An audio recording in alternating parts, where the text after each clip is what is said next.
The sun beat down on Maple Grove, a quiet suburb where lawns were pristine and rules were ironclad. Samuel Carter, 62, maneuvered his wheelchair across his front yard, the same yard he'd tended since 1982. His hands, calloused from years of labor, gripped the wheels tightly as two men in crisp HOA security uniforms stormed toward him.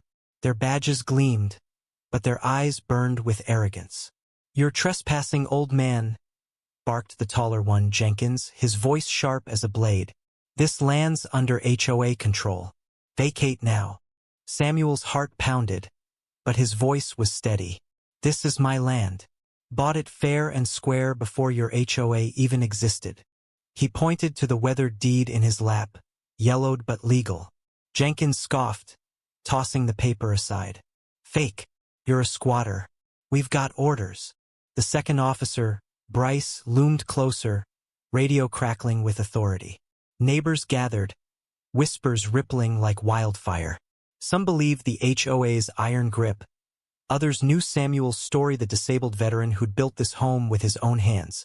The confrontation escalated as Jenkins grabbed Samuel's wheelchair, jerking it forward. "Move, or we'll move you."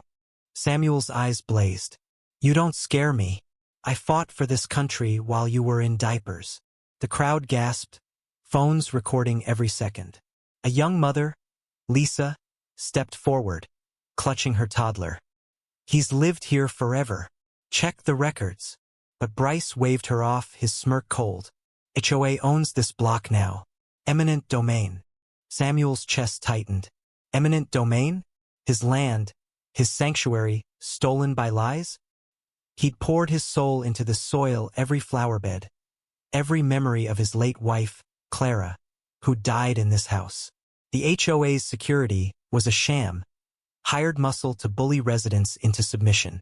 They didn't know Samuel had the original deed, signed and notarized, tucked away in a safe. He'd never shown it, hoping to avoid this war. But now war it was. "You're liars," Samuel spat, his voice cracking with fury. "You're no cops. You're thieves in uniforms."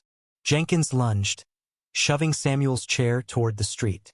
The crowd erupted, shouts, curses, a teenager yelling, "Leave him alone." Lisa dialed the real police, her hands shaking. Samuel clung to his armrests, his body frail but his spirit unbreakable. "I've owned this land since '82, he roared. "You can't erase that." Minutes later, sirens wailed. Real officers arrived, their faces grim as they reviewed Samuel's deed. Jenkins and Bryce paled, their bravado crumbling. The deed was ironclad. The HOA's claim was a fraud, a scheme to seize valuable land for profit. The crowd cheered as handcuffs clicked onto the fake cop's wrists. But Samuel didn't smile. His victory was hollow. Years of harassment, of neighbors turning blind eyes, had worn him down. He'd fought, but at what cost? His health was failing, his savings drained from legal battles. That night, Samuel sat alone, staring at Clara's old garden. The flowers still bloomed, but his heart ached.